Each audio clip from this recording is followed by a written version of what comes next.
COVID larria izan zutenek bakarrik garatu dezakete COVID luzea? Ez. Inoiz COVIDaz kutsatu diren 10 pertsonatik batek COVID luzea du.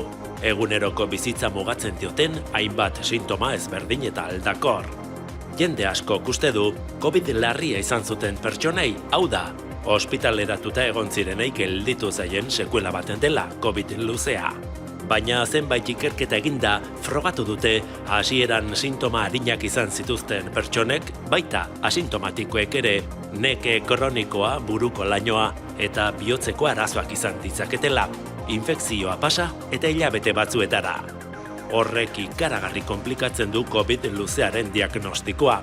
Pazientek zein medikuek denbora asko behar izaten baitute sintoma anitz horiek aspaldi pasatako katarro arrunt batekin erlazionatzeko.